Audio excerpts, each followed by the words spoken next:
방송에서 제공하는 투자 정보는 투자 판단에 대한 조언입니다.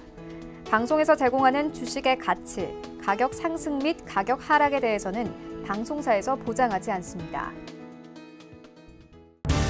시청자 여러분 안녕하십니까. 오늘장 내일장 1부 출발하도록 하겠습니다. 서정덕입니다. 시장이 어제 조정에 이어서 2거래일 연속으로 조정이 나옵니다.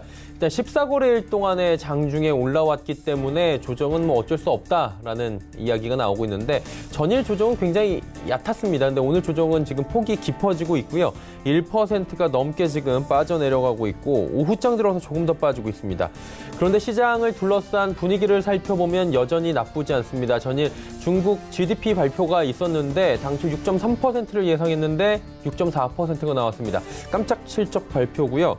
여기에 산업 생산 증가율, 소매 판매율 역시 상승하면서 중국이 최근에 경기 부양에 나섰는데 이 효과가 나타나는 것이 아니냐, 그러다 보니 경기 저점을 찍은 것이 아니냐라는 긍정적인 이야기가 나오고 있습니다. 하지만 중국 모멘텀, 미중 무역 분쟁이 이제 거의 막바지에 왔다. 그리고 연준의 비둘기파적인 성명서, 이 모든 긍정적 모멘텀들이 이미 시장에 어느 정도 녹아있던 것이냐 아니냐라는 얘기들이 나오고 있고요.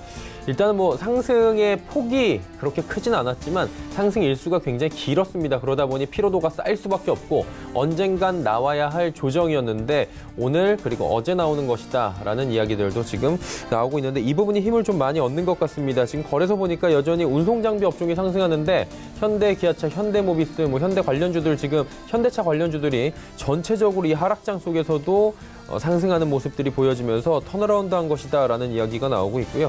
전체적으로 나머지 종목들은 조정입니다. 코스닥은 시총 상위주들 대다수가 조정받고 있는 가운데 약세장 이어가고 있는 모습입니다. 자, 이제 궁금한 것은 오늘 조정의 폭과 그리고 언제까지 이 조정이 이어가냐 이 부분일 겁니다. 오늘 하루에 멈출 것이냐 아니면 며칠 더 가면서 눈치 보기 장세 그리고 변동성 장세가 다시금 이어질 것이냐라는 부분인 건데 시장 상황 하나하나 점검하면서 오늘 시장 그리고 내일 시장에 대해서도 이야기를 해보면 좋을 것 같습니다. 헤드라인 뉴스 전해드립니다. 한국은행이 올해 성장률 전망치를 또 낮췄습니다. 이주열 한국은행 총재는 금융통화위원회 뒤 설명회를 통해 올해 성장률 전망치를 기존보다 0.1%포인트 낮춘 2.5%로 수정했습니다. 성장률 전망치는 지난 1월 2.7%에서 0.1%포인트 하향 조정된 뒤 석 달 만에 다시 낮아진 겁니다. 기준금리는 연 1.75%로 다시 한번 동결했습니다. 미국 중앙은행인 연방준비제도 연준이 미 경제가 완만한 속도로 성장세를 이어가고 있다고 평가했습니다. 연준은 고용시장이 탄탄한 흐름을 유지하고 있다고 진단하고 제조업 활동은 대체적으로 우호적이지만 미중 무역 갈등과 맞물려 제조업과 농업 부분에서 불확실성에 따른 우려가 여전하다고 전했습니다. 트럼프 미국 대통령은 현지 시각으로 17일 백악관에서 기자들에게 미국과 중국의 무역 협상 결과가 좋을 것이라는 느낌을 갖고 있다고 말했다고 AFP 통신이 보도했습니다. 트럼프 대통령은 또 미중 무역 협상이 아주 잘 진행되고 있다며 곧 그것에 관한 소식을 듣게 될 것이라고 전했습니다. 우리 경제의 고령화가 주요국 가운데 가장 빠르게 진행되며 15세부터 64세 생산 가능 인구 대비 65세 이상 인구 비율을 뜻하는 고령 인구 부양비가 오는 2050년도에는 73%에 달할 것이라는 전망이 제기됐습니다. 국책연구기관인 KDI는 30여 년 뒤 고령 인구 부양비는 70%를 상회하게 되고 경제 성장률은 1% 안팎에 머물 것으로 전망된다고 밝혔습니다. 증시 흐름 이어갑니다. 코스피가 무려 30포인트 가까이 빠져내려가고 있습니다. 낙폭이 지금 꽤 깊습니다. 1.31%나 빠져내려가고 있는데 하루간의 흐름을 좀 정리해 보도록 하겠습니다. 장 초반에 2246포인트, 현재 포인트보다 훨씬 높게 출발을 했습니다. 장 초반에 이 정도 하락이 예측이 되지 않았었는데 눈치 보기를 하다가 9시 30분 이후에 쭉쭉 빠지기 시작해서 정오경에 조금 반등이 나오는 척 하다가 다시 빠져내려옵니다. 현재 포인트 오늘 장중 저점이고요. 일단 조정폭은 1.31% 깊다라고 정리가 됩니다. 수급 주체 확인해 보도록 하죠. 오늘 수급도 그동안 열심히 사주던 두 주체가 1,146억 원, 1,394억 원씩 각각 팝니다. 투신만 지금 80억 원 정도 매수해 주는데 일단 저점에서 지금 투신 쪽에서는 매수가 살짝 들어오고 있는 상황이고요. 낙폭에 따라서 개인이 오늘 하락하면서 2,430억 원 매수합니다. 다음 살펴보도록 하죠. 자, 시총 상위주들의 흐름인데 말씀드린 대로 삼성전자 낙폭이 꽤 큽니다. 2.76, SK하이닉스도 2%대, 현대차만 지금 무려 3%, 이 하락장에서 3%가 급등하고 있는 모습입니다. 어제 LG화학 같은 경우에 미세먼지 수치 조작했다라는 이야기까지 나오면서 부정적인 이슈들이 노이즈가 지금 발생을 했었는데 그 대비해서는 낙폭이 크진 않습니다. 0.81% 정도 소폭 하락하고 있고 시장 낙폭보다도 적습니다. 다음 살펴보도록 하죠. 6위부터 10위 종목들인데 셀트리온 조정 나오고요. 삼성바이오로직스, 포스코, LG생활건강까지 모두 조정 나온 가운데 현대모비스 오늘 올라갑니다. 1.74%. 일단 현대모비스, 현대차, 기아차, 지금 기아차 같은 경우에는 전고점 돌파를 했고요. 오늘 장중에. 만도도 올라가고 있고 자동차 관련주들이 지금 전체적으로 작년에 부진을 딛고 일어서는 것이 아니냐라는 이야기가 나오고 있습니다. 다음 살펴보도록 하죠. 신한지주부터 KB금융까지 금융주들, 통신주들, 지금 기술주들 모두 다 빠져내려가고 있는 모습입니다. 다음 살펴보도록 하죠. 756까지 빠져내려갑니다. 1.4%대 급락입니다. 10포인트가 넘게 빠져내려가는데 하루간의 흐름을 좀 정리해보도록 하죠. 보시면 767부터 역시나 장 초반에는 눈치 보기 하다가 지금 확 빼는 모습입니다. 지수가 그대로 급락세가 이루어지고 있고요. 현재 포인트가 장중 저점입니다. 다음 살펴보도록 하죠. 일단 개인이 1,471억 원이나 삽니다. 기관 외국인 파는데 연기금만 지금 3억 원 정도 순매수 현재 들어와 있는 모습 포착이 됩니다. 다음 살펴볼까요?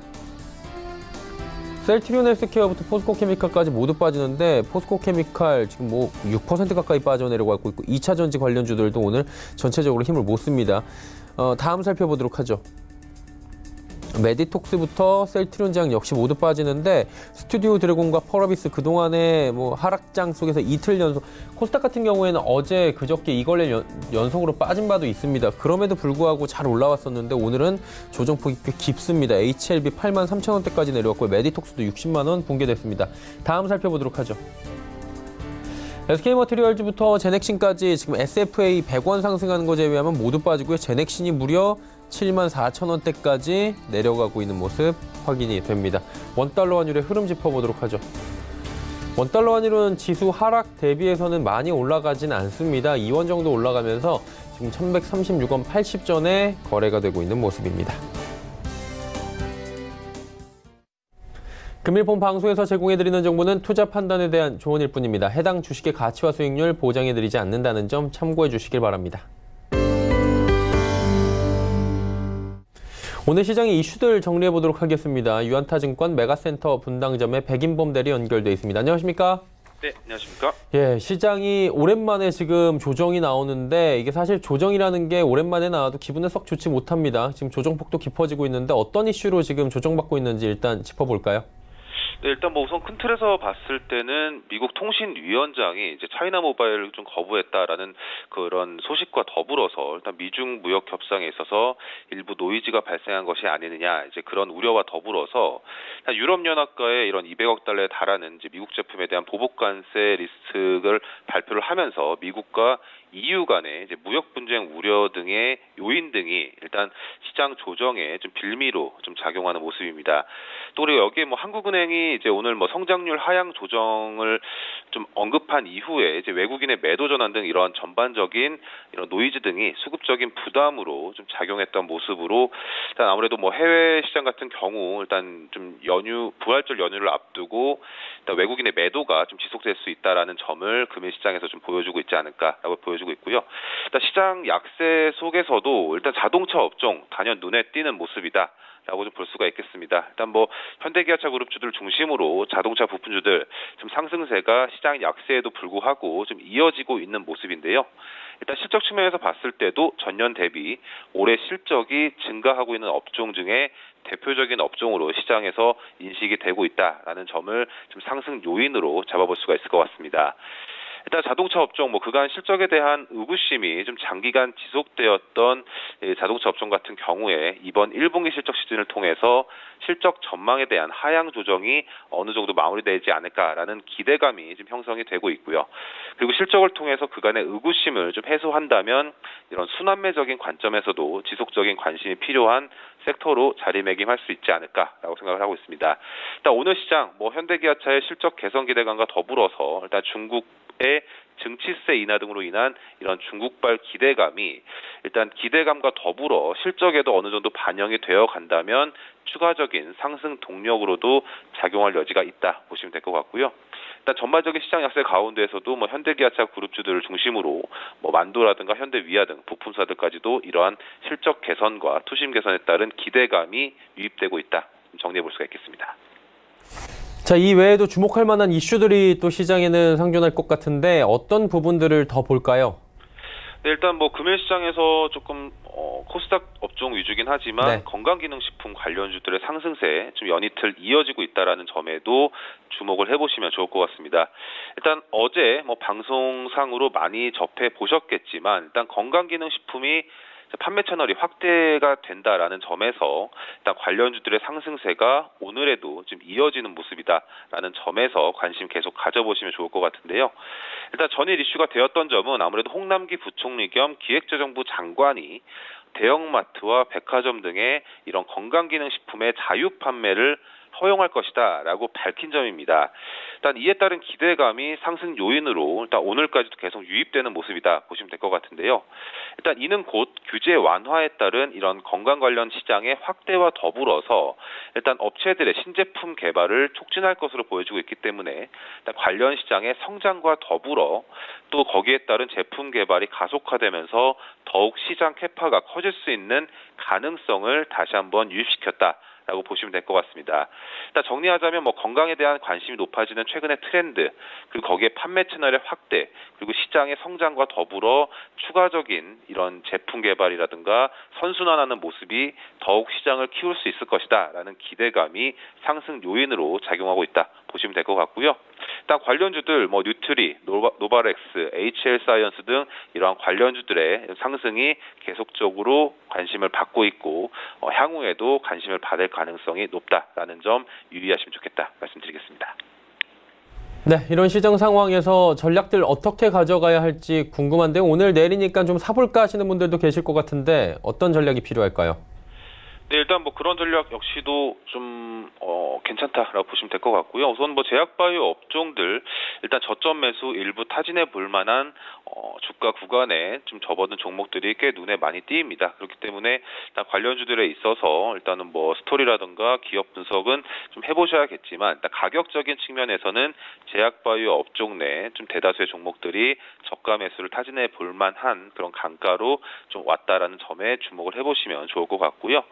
일단 제약바이오 업종 인보사 여파라든가 이제 미국 나스닥 바이오 지수 하락 등에 따른 투심 약화, 그리고 학회 등의 이벤트가 4월에는 좀 공백기다라는 점에서 좀 주가가 조정세를 받고 있다라는 점은 잘 알고 있으실 겁니다.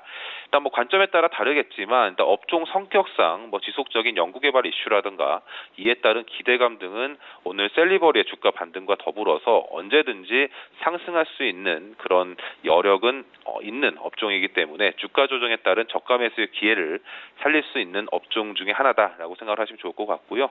일단 5월 임상 종양 학회라든가 6월에는 미국 당뇨 학회 등이 이어져 있다라는 점에서 일단 이러한 일정 등을 앞두고 다시금 기대감이 들어올 시기가 곧 다가오지 않을까라고 생각을 하고 있습니다. 일단 저점 매수 성격으로 일단 반등이 기대할 만한 종목군들 좀 추려보시면 좋을 것 같고요. 일단 ABL 바이오라든가 파맵신, 유틸렉스, 지트리비엔티 등 이러한 관련 종목들 가운데 업종 내에서 종목들 가운데 저가 매수를 타진할 종목들을 계속 추려보시면 좋겠다 말씀드리겠습니다. 일단 그 외에도 신고가 나는 종목들에 있어서는 이평선 어느 정도 닿을 때 조정 시 매매하는 전략, 그리고 앞서 제약바이오 업종처럼 저점 매수를 노리시면서 반등 시 또 일부는 차익 실현하시는 이런 매도 전략으로 시장 대응에 전체적으로 참고해 보시면 좋겠다 말씀드리겠습니다. 네, 알겠습니다. 전략들까지 들어왔습니다. 오늘 말씀은 여기까지 듣겠습니다. 고맙습니다. 네, 감사합니다. 연타증권 메가센터 분당점의 백인범 대리와 함께했고요. 이슈 칼럼 이어갑니다.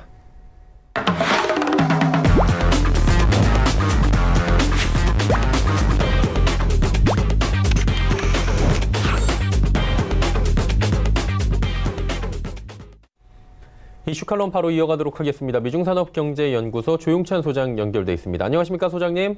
예, 안녕하십니까? 예, 미중 간의 무역 전쟁이라고 해야 될까요? 무역 분쟁이라고 해야 될까요? 어쨌든 간에 이제 협상이 거의 막바지에 왔다, 타결되기 직전이다. 뭐 지금 얘기가 월스트리트저널에서 나왔다고 하는데, 그렇다면 이제 마지막으로 미중 정상회담을 하면서 도장 꽝꽝 찍어야 되지 않겠습니까? 이 정상회담 언제쯤으로 지금 예측하십니까? 네, 미국 쪽에서 나오는 자료를 보니까요. 미중은 4월 29일 베이징, 그리고 5월 6일 날 워싱턴에서 장관급 회담을 할 예정이라고 합니다. 여기에 그 회담의 목표는 2주간 연속 집중회의를 통해서 사실상 합의문을 작성하고요.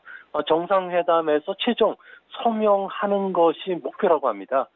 이렇게 되면 월스트리트저널 같은 경우에는 5월 하순이죠. 구체적으로는 5월 26일부터 28일까지 시 주석을 미국의 국빈 초대를 해서요. 트럼프 대통령의 그 별장이라고 할 수 있는 플로리다 마라라고에서 정상회담을 가질 예정이라고 합니다. 다만 좀 비프렌드 생각을 하셔야 되는데요. 현재 양국이 갈등을 빚고 있는 문제가 기업 보조금 삭감 문제, 관세 철폐 시기와 규모 문제인데요. 합의가 조금 늦어지더라도 큰 틀에서의 그 합의가 다 마친 상태이기 때문에 6월 말 일본 오사카에서 열리는 G20 정상회담에서는 양국 정상이 만나 합의문에 서명할 것으로 보여집니다. 중요한 것은 양국 정상 간의 무역 합의안에 사인을 하더라도 무역 전쟁이 완전히 끝난 것은 아닌데요. 아무래도 중국이 보조금 삭감으로 인해서 수출 경쟁력 확보에 지금 비상이 걸려 있기 때문에 그렇습니다. 여기에 한머니들마저 유출이 된다면은 중국 정부가 위안화 환율 시장에 개입할 수밖에 없는데요.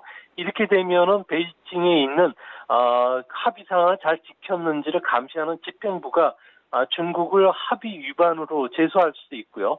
또 중국의 그 유리천장 규제와 관련해서도 언제든 이견을 제출할 수가 있는 상황입니다. 이뿐만 아니라 하웨이를 비롯해서 첨단 산업에 대한 미국 견제는 이번 무역 협상과 관련된 부분에서 빠져 있기 때문에 양국 간의 갈등이 완전히 봉합되지 않았다는 점에서는 반쪽의 그 성공한 갈등 해소 정도가 되지 않을까 생각이 됩니다. 일단은 뭐 반쪽짜리라도 이게 일단락이 된다고 가정을 하고요. 그럼에도 불구하고 지금 미국 같은 경우에는 뭐 2020년 트럼프 대통령의 재선을 위해서라도 미국 제일주의를 계속 외쳐나갈 것으로 보입니다. 근데 문제는 중국이랑 이렇게 한번 9개월 동안의 다툼이 있었는데 전체적으로 경기가 안 좋아지고 있거든요.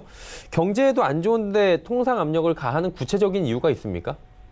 아무래도 무역 문제에서 트럼프 대통령이 강경 자세를 굽히지 않는 것은 아무래도 재선 전략 때문에 그런 것으로 보여지는데요. 트럼프 대통령은 2016년도였죠. 대선에서 성공할 수 있었던 것은 아무래도 그 중서부 러스트벨트 쪽에서 민주당 대신 공화당을 찍었던 이변이 있었기 때문에 가능했었습니다. 하지만 현재 러스트벨트를 보면요. 미시간 지역 같은 경우에는 취임 직후보다도 현재 지지율이 8%포인트나 떨어져 있고요. 위스콘신 같은 경우에도 6포인트 하락을 했고요. 펜실베니아도 4%포인트 정도 하락을 해서 재선에 지금 빨간불이 켜졌는데요. 이들 지역이 그 트럼프의 등을 돌린 것은 아무래도 러스트벨트가 주력 생산 품목이라고 할 수 있는 그 올드 경제와 관련된 부분 그리고 농업이 직격탄을 맞았기 때문에 그렇습니다. 여기에 미국이 그 환태평양 경제 동반자 협정에서 이탈하면서 일본 시장까지 잃게 되자 그들 지역의 그 농축산업과 관련된 폐업이 속출했던 게 지지자들의 이탈의 가장 근본적인 원인이 됐는데요. 이 때문에 트럼프 대통령 같은 경우에는 2020년 그 대선의 최대 승부처가 될 수 있는 러스트벨트를 사수하기 위해서라도 중국의 농산물 수입 확대뿐만 아니라 일본과 EU로부터 많은 양보를 얻어내기 위한 무역 압박을 할 수밖에 없다는 점이 앞으로 미중 무역 분쟁이 해결이 되더라도 다른 또 무역 분쟁이 또 우리 증시를 기다리지 않을까 생각이 됩니다. 결론은 뭐 다음 타겟이 또 있다는 건데 뭐 대충 윤곽은 나온 것 같습니다. EU 쪽으로 저희가 알고 있는데 표적에 대해서 조금 더 자세히 설명해 주시겠습니까? 네, 트럼프 대통령이 중국을 대신한 악역으로 EU를 지금 지목한 것은 아무래도 작년에 미국의 대-EU 무역 적자가 사상 최대를 기록했기 때문에 그렇습니다. 이 때문에 EU의 그 항공 제작 회사인 에어버스에 부당하게 보조금 준 것을 문제 삼아서 110억 달러어치의 EU 제품에 대해서 관세를 부과하겠다는 게 트럼프 생각이고요. 이뿐만 아니라 유럽산 자동차에 최대 추가 관세를 부과하겠다고 현재 위협하고 있는 상태고요. 여기에 더 나가서 화웨이 제품을 구매한 EU 국가와는 정보 공유를 차단할 것으로 보여지는데요. 이 모든 조치들이 미국과 EU 간의 FTA라고 할 수 있는 EPA 협상에 유리한 고지를 가져가기 위한 전략으로 보여집니다. 하지만 EU도 호락호락하게 미국 의도대로 끌려나가지는 않을 것으로 보여지는데요. 아무래도 보잉의 비행기인 737 맥스 같은 경우가 추락사고로 인해서 에어버스가 반사 이익을 보고 있는 상태고, 또 자동차 수출 수량 규제에 나선다면은 미국산 수입 제품에도 똑같이 보복 관세를 부과하겠다는 겁니다. 이렇게 되면은 미국이 수입 자동차에 20% 관세를 부과시켰을 경우에 우리나라 같은 경우에는 고래 싸움에 새우등 터지는 격으로 우리나라 제품에 대해서도 수출이 위축이 될 수밖에 없는데, 이렇게 되면은 우리나라 GDP의 최대 0.5% 정도까지 하락할 수가 있고요. 세계 무역이라든지 경제에도 적잖은 영향을 끼칠 수가 있기 때문에 앞으로 미국과 관련된 보호무역주의 정책에 따라서 우리 정치, 우리 경제도 계속 첩첩산중의 상황까지 빠지지 않을까 우려되는 부분도 여기 있다고 보여집니다. 자, 그럼에도 불구하고 지금 미국 증시 같은 경우 올 들어서 지금 20%가 넘게 올라왔고요. 3대 지수 모두 지금 전고점을 향해 달려가고 있는 상황입니다. 다음 주에 이제 본격적인 실적 발표인데 다음 주 이후에 투자 전략을 어떻게 가져가는지, 그리고 전고점을 미국 증시가 정말 넘어설 수 있을지 궁금한데 이 부분은 어떻게 분석되고 있습니까? 네, 현재 정보 기술주를 비롯한 성장주의 흔들림은 없을 거로 보고 있는데요. 이같이 보는 근거는 아무래도 지금 미국 증시는 1960년대와 많은 공통점을 갖고 있다는 겁니다. 구체적으로 보면요, 새로운 세대들이 등장하면서 소비 패턴이 바뀌기 시작했는데요. 당시 60년대는 베이비 부모들이 나왔고요. 현재는 밀레니엄 세대들이 소비를 이끌어가고 있다는 겁니다. 또 한 가지는 저물가, 저금리 상황이 되면서 주식시장에 반사 이익을 주는 것도 그때와 똑같다는 겁니다. 금융정책도 매파에서 비둘기파로 바뀌었고요. 또 급격한 자금 변동을 초래하고 있다는 공통점을 갖고 있기 때문에 60년대처럼 이번에도 미국의 경기 확장은 좀 앞으로도 추가적으로 계속 이어질 것으로 보여지고요. 또 그런 측면에서 미국 증시의 상승 모멘텀도 앞으로 훼손되지는 않을 것으로 보여집니다. 특히 내년 대선도 미국 증시의 호재인데요. 과거 선거와 증시의 관계를 보면은 주가는 대통령 선거 전해 가장 높은 투자 수익률을 기록했습니다. 올해도 트럼프 행정부 같은 경우에는 경기 부양에 지금 올인하는 추세고요. 또 야당인 민주당도 재정 확대 정책을 통해서 지지 기반을 확대하려고 하고 있기 때문에 미국 증시는 아무래도 현재 또 추가적인 상승을 기대할 수 있는 시점이 아니겠는가 보여집니다. 다만 좀 문제는 경기가 계속 이제 확장 국면을 이어가더라도 주시장은 변동성이 커질 수밖에 없는데요. 본격적으로 실적 발표 시즌 동안에는 아무래도 업종 간 종목 간의 수익률 격차가 커질 수밖에 없기 때문에 그렇습니다. 이 때문에 사업 기반이 탄탄하고 확실한 높은 성장이 기대되는 정보기술이라든지 헬스케어, 일반 소비재를 중심으로 해서는 주도주를 좁혀가는 미국 증시의 흐름이 나타날 수 있다는 점에서 앞으로 우리나라 증시에서도 이런 증시의 옥석 가리기가 계속 진행이 될 가능성이 높지 않을까 보여집니다. 자, 그렇다면 이제 중국 쪽으로 넘어가 보도록 하겠습니다. 중국 1분기 GDP가 발표가 어제 됐는데 당초 예상이 6.3%였는데 지금 6.4%로 올라왔습니다. 4분기 만에 지금 하락을 멈춘 건데 중국 경기 바닥쳤다고 봐도 되는 겁니까? 네, 그렇습니다. 4분기 만에 성장률이 하락세를 멈췄는데요. 하지만 월별로 보면은 3월이 바닥이었다는 것을 강력하게 시사를 하고 있습니다. 아무래도 중국 정부가 작년 말부터 인프라 투자, 감세와 같은 경기 자극 정책의 효과가 지금 나타나고 있는데요. 3월 제조 PMI라든지 그리고 수출 지표 그리고 생산자 물가 지표가 모두 강하게 반등을 하고 있습니다. 이뿐만 아니라 이번 그 성장률 지표에서 보듯이 산업 생산 같은 경우에도 3월에는 무려 8.5%로 4년 만에 증가세로 돌아섰는데요. 아무래도 경기 부양적 발표 그리고 증시세 인하를 앞두고서 기업들이 이제부터 재고를 쌓으려는 이런 특수가 일어나고 있기 때문인 것으로 보여집니다. 여기에 고정자산 투자도 1분기에 6.3%까지 높아졌는데요. 외국계 기업을 중심으로 해서는 무역 분쟁이 곧 해소될 것으로 보면서 설비 투자 확대 움직임이 일어나고 있고요. 중국 기업들도 생산 설비 수입이 늘고 있습니다. 이뿐만 아니라 금융 완화 정책으로 인해서 1분기에만 무려 855조 원이 풀면서 부동산 시장을 자극하고 있는데요. 이 때문에 3월 달에 부동산 개발 투자가 무려 11.8%까지 두 자릿수까지 높아졌다는 겁니다. 하지만 경기가 바닥을 통과를 하고 있는 건 사실이지만 아직 경기 회복의 온기를 느끼지 못하는 곳도 있는데요. 바로 소비시장입니다. 백화점이나 슈퍼 매출 그리고 온라인 판매를 합친 3월 소매 판매 같은 경우에는 8.7%에 그쳤는데요. 물가 영향을 제외한 실질 소매 판매 같은 경우에는 6.9%이기 때문에 1, 2월 달에 7.2%보다 좀 크게 줄어든 상황입니다. 아무래도 4월부터 시행되는 자동차라든지 가전제품 보조금 지급 그리고 곧 시행될 10대 도시의 5G 보급을 앞두고서 스마트폰 판매가 위축했던 영향을 크게 받았던 것으로 보여지는데요. 하지만 이런 모든 것을 감안하더라도 중국 경제는 3월에 바닥을 쳤고요. 4월부터는 플러스로 전환될 수밖에 없는 상황입니다. 다만 여기에 지난 9개월간의 미중 무역 갈등이라는 외부 악재가 정리가 된다면 예상보다 빠른 경기 회복도 가능하다는 점에서 우리 증시를 비관적으로 보시는 현재 그 시청자 여러분께서는 그 주시장과 관련된 낙관적인 전망을 이제는 가져가셔도 되지 않을까 생각이 됩니다.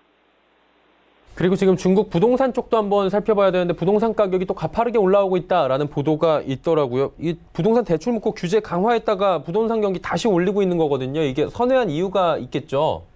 네, 3월달 주요 70개 도시의 신규 주택 가격을 보면요.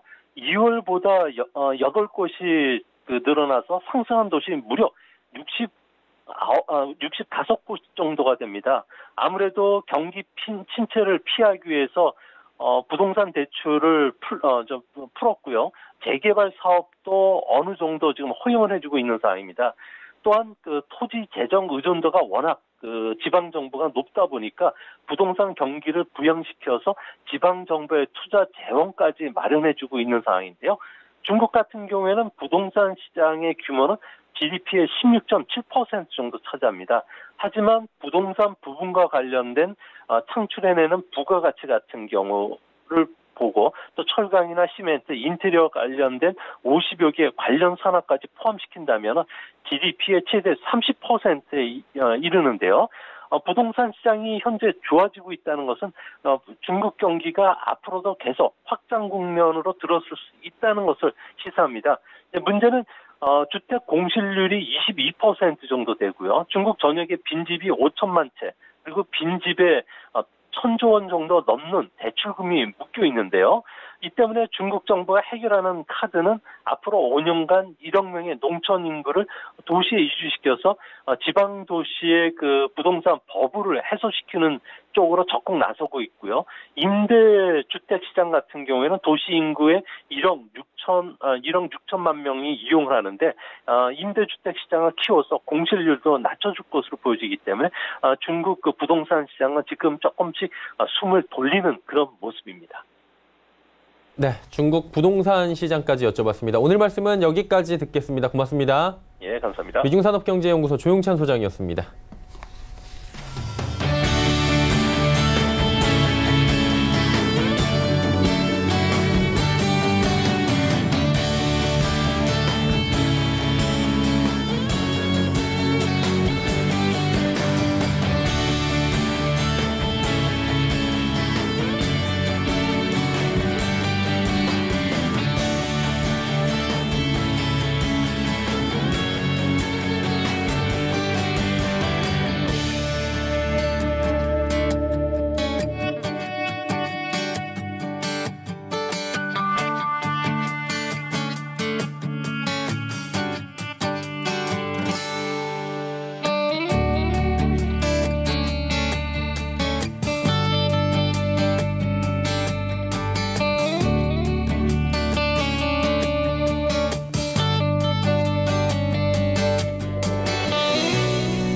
오늘장 내일장 1부 함께 하셨습니다. 잠시 뒤 2부 예고해드립니다. 2부에서는 두 분의 전문가와 함께하는 시간 레벨업 트레이딩 타임 시간이 준비가 되어 있습니다. 다양한 종목 짚어드리고요. 또 종목 상담까지 이어가는 알찬 시간 준비했으니까요. 2부도 함께해 주시길 바랍니다. 고맙습니다.